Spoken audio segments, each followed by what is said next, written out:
उत्तर प्रदेश के अमरोहा में पुलिस और रेप के आरोपी के बीच मुठभेड़ हो गई। बदमाश पर 3.5 साल की बच्ची से रेप करने का आरोप है।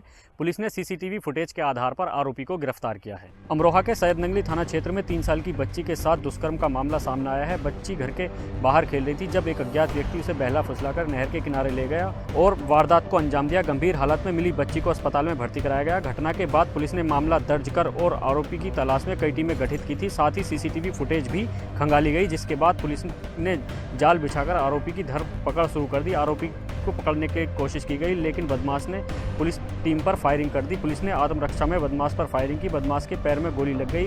घायल बदमाश को इलाज के लिए अस्पताल में भर्ती कराया गया है। वहीं पूछताछ में बदमाश ने अपना गुनाह कबूल कर लिया है। वहीं स्थानीय लोगों ने आरोपी को फांसी देने की मांग की है।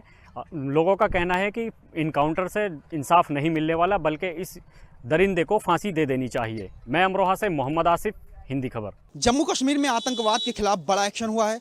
कुपवाड़ा में आतंकी ठिकाना ध्वस्त किया गया। कार्यवाही के बाद सुरक्षा बलों ने आतंकी ठिकानों को नष्ट कर दिया है। संयुक्त घेराबंदी एवं तलाशी अभियान के दौरान भारी मात्रा में हथियार, गोला बारूद और विस्फोटक बरामद किए गए हैं। एलओसी के नजदीक आतंकवाद के खिलाफ बड़ी कार्यवाही करते हुए एक आतंकी ठिकाने का भांडाफोड़ किया गया।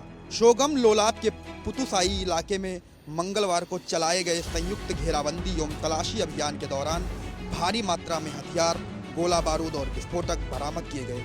कार्यवाही के बाद सुरक्षा बलों ने आतंकी ठिकाने को ध्वस्त कर दिया। सुरक्षा एजेंसियों का मानना है कि इन हथियारों का इस्तेमाल जिले में किसी बड़ी आतंकी वारदात को अंजाम देने की साजिश के तहत किया जाना था। जानकारी के मुताबिक 47 राष्ट्रीय राइफल्स, 31 बटालियन बीएसएफ और 8 सेक्टर राष्ट्रीय राइफल्स के जवानों ने सोगम पुलिस स्टेशन के अधिकार क्षेत्र में आने वाले सामान्य इलाके में सुबह सुबह ऑपरेशन शुरू किया।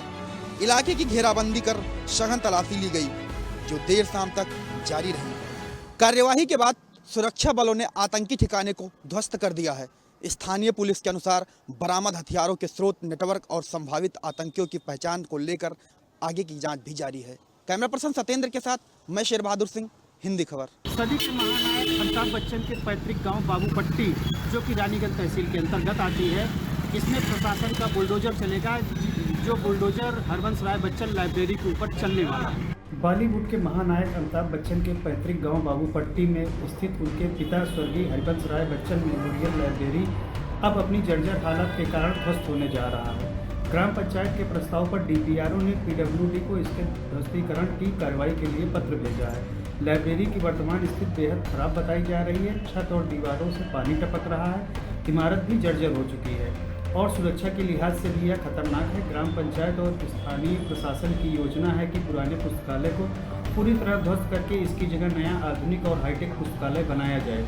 इस पुनर्निर्माण की लागत लगभग 60 लाख रुपए बताई जा रही है। बता दें कि यह पुस्तकालय मार्च 2026 में अमिताभ बच्चन की पत्नी और राज्यसभा सांसद जया बच्चन ने तत्कालीन अमर सिंह के साथ मिलकर उद्घाटन किया था। तब से यह पुस्तकालय हरबंस राय बच्चन की स्मृति और उनके साहित्यिक योगदान को समर्पित रहा है। अमिताभ बच्चन के पिता की याद में बनी इस लाइब्रेरी का उद्घाटन 2006 में जया बच्चन के हाथों से किया गया था। उस समय वहां पर प्रतापगढ़ के सांसद सीएन सिंह समेत तमाम प्रतापगढ़ का प्रशासनिक अमला भी जुटा हुआ था। अब बताया जा रहा है कि इसकी बजाय अब नई लाइब्रेरी बनाई जाएगी। नोएडा के थाना फेज 2 पुलिस ने अब तक की सबसे बड़ी मोबाइल की रिकवरी की है। आपको बता दें कि नोएडा पुलिस ने 8 लोगों को गिरफ्तार किया है, जिनके पास से 821 मोबाइल फ़ोन बरामद हुआ। और ये फ़ोन उन लोगों का है जिनके जेब से ये भीड़ भाड़ वाले इलाके से चुरा लेते थे या साप्ताहिक बाजार से किसी का फ़ोन गायब हो जाता था। उत्तर प्रदेश की नोएडा पुलिस ने मोबाइल चोर के खिलाफ अब तक सबसे बड़ी रिकवरी की कार्रवाई की है। इस दौरान पुलिस ने एक संगठित अंतर्राज्यीय गिरोह का पर्दाफाश किया है। दिल्ली एनसीआर के भीड़ भाड़ वाले इलाकों को निशाना बनाकर चोरी करने वाले इस गिरोह के 8 आरोपियों को पुलिस ने गिरफ्तार किया है, जिसमें से 2 नाबालिग भी शामिल है। पुलिस ने इनके कब्जे से 821 चोरी के मोबाइल फोन बरामद किए हैं, जिनकी बाजारू कीमत 6 से 8 करोड़ रुपए बताई जा रही है। डीसीपी सेंट्रल शक्ति मोहन अवस्थी ने बताया कि नोएडा के थाना फेज 2 पुलिस ने पूरी कार्रवाई की है। यह गिरोह दिल्ली एनसीआर के बाजारों में, मेट्रो स्टेशन, बस अड्डे और साप्ताहिक बाजारों में घूमते थे और इसी तरह से चोरी की वारदात को अंजाम देते थे। यह गिरोह दिल्ली से मोबाइल चोरी कर झारखंड, बिहार, नेपाल के रास्ते अलग अलग राज्यों में सप्लाई करते थे। इनके पास से 821 फोन बरामद हुए हैं, जिनकी बाजारू कीमत 6 से 8 करोड़ को बताई जा रही है।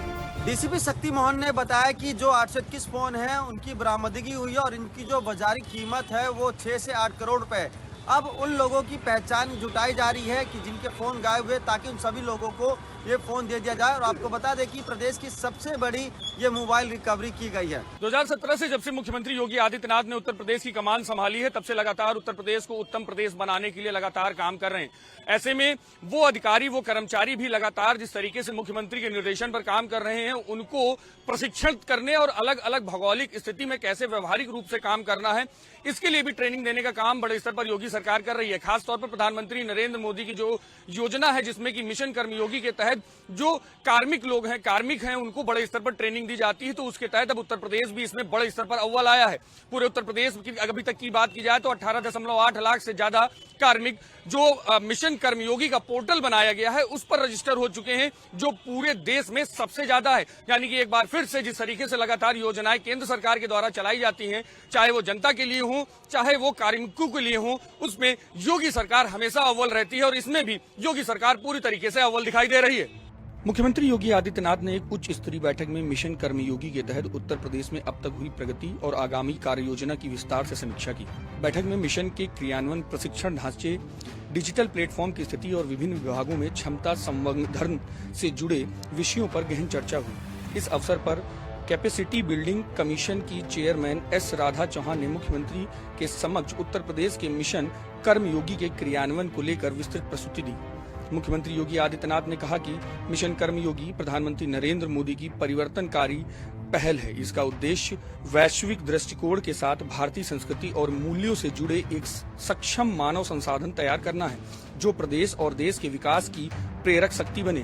उन्होंने कहा कि यह मिशन शासन व्यवस्था को भविष्य की चुनौती के अनुरूप संवेदनशील, उत्तरदायी और परिणामोन्मुख बनाने में महत्वपूर्ण भूमिका निभा रहा है। मिशन कर्मयोगी के लिए बनाए गए पोर्टल आई गॉट कर्मयोगी पर उत्तर प्रदेश अव्वल है। लगातार जिस तरीके से योगी सरकार विभिन्न योजनाओं में जिस तरीके से काम करता है, इस योजना में भी प्रधानमंत्री नरेंद्र मोदी की महत्वाकांक्षी योजना में भी उत्तर प्रदेश सरकार पूरी तरीके से अव्वल है। अभी तक की अगर बात की जाए 2025 के अंत तक की 93% से ज्यादा ऑन बोर्ड कार्मिक पूरी तरीके से हो चुके हैं, जो पूरे देश में एक मिसाल बनी है, जिसके बाद से उत्तर प्रदेश फिर से एक बार इस बात को साबित करने में पूरी तरीके से सफल हुआ है कि उत्तर प्रदेश लगातार उत्तम प्रदेश बनने की तरफ अग्रसित है। कैमरामैन मनोज के साथ मैं विक्रम सिंह राठौर, हिंदी खबर, लखनऊ। लखनऊ के केजीएमयू में महिला रेजिडेंट डॉक्टर को लेकर नया खुलासा हुआ है। जांच एजेंसी की पूछताछ में डॉक्टर रमीज के पिता ने चौंकाने वाला खुलासा किया है। धर्मांतरण के मास्टरमाइंड छांगुर से प्रभावित था डॉक्टर रमीज मलिक। केजीएमयू की महिला रेजिडेंट डॉक्टर के यौन शोषण और धर्मांतरण के प्रयास के मामले में चौंकाने वाला खुलासा हुआ है। आरोपी डॉक्टर रमीज के माता पिता को पुलिस ने सोमवार को गिरफ्तार किया था। पूछताछ में आरोपी ने बताया है कि रमीज धर्मांतरण गिरोह के सरगना बलरामपुर निवासी छांगुर से प्रभावित था। छांगुर के पकड़े जाने के बाद से रमीज परेशान था। पुलिस अब रमीज और छांगुर के कनेक्शन की छानबीन कर रही है। सूत्रों का कहना है कि रमीज की एक मौलवी के माध्यम से छांगुर से मुलाकात हुई थी। बताया जा रहा है कि उस मौलवी ने भी पीड़िता पर धर्मांतरण के लिए दबाव बनाया था। चौक पुलिस ने छांगुर के कनेक्शन को ध्यान में रखते हुए खुफिया एजेंसियों को मामले की जानकारी दी है। पुलिस पिछले 1 साल में रमीज कहां गया इसके बारे में पता लगा रही है। आरोपी की कॉल डिटेल रिकॉर्ड से कई अहम सुराग मिले हैं। रमीज के विदेश में भी कुछ लोगों से बातचीत के साक्ष्य मिले हैं। आशंका जताई जा रही है कि एफआईआर दर्ज होने के बाद रमीज विदेश भाग गया है। पुलिस को आरोपी की अंतिम लोकेशन लखनऊ में मिली थी। हालांकि आरोपी का फोन दोबारा ऑन नहीं हुआ है, जिसके कारण उसकी लोकेशन का पता नहीं चल पा रहा है। काजी ने और कितनी महिलाओं का धर्मांतरण कराया है, इसकी भी जानकारी की जाएगी। उधर एक पुलिस की टीम धर्मांतरण के गवाह सारिक खान की तलाश में दबिश दे रही है। वीडियो जर्नलिस्ट सौरभ के साथ में लालचंद, हिंदी खबर, लखनऊ। पुरानी दिल्ली स्थित फैज इलाही मस्जिद के बाहर का इंक्रोचमेंट कल देर रात एमसीडी और पुलिस की संयुक्त टीमों द्वारा हाई कोर्ट के आदेश के बाद हटा दिया गया है।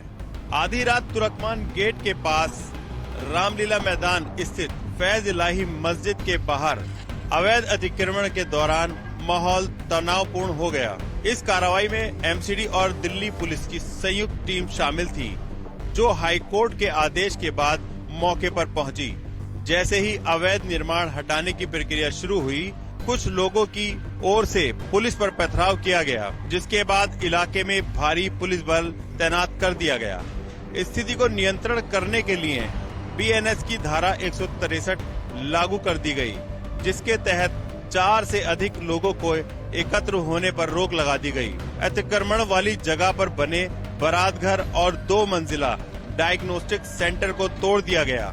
यह पूरी कार्रवाई हाई कोर्ट के स्पष्ट आदेश के बाद जारी रही थी, ताकि सार्वजनिक भूमि को अवैध कब्जे से मुक्त कराया जा सके। प्रशासन का कहना है कि सिर्फ वही हिस्सा हटाया गया जिसे अवैध अतिक्रमण बनाया गया था।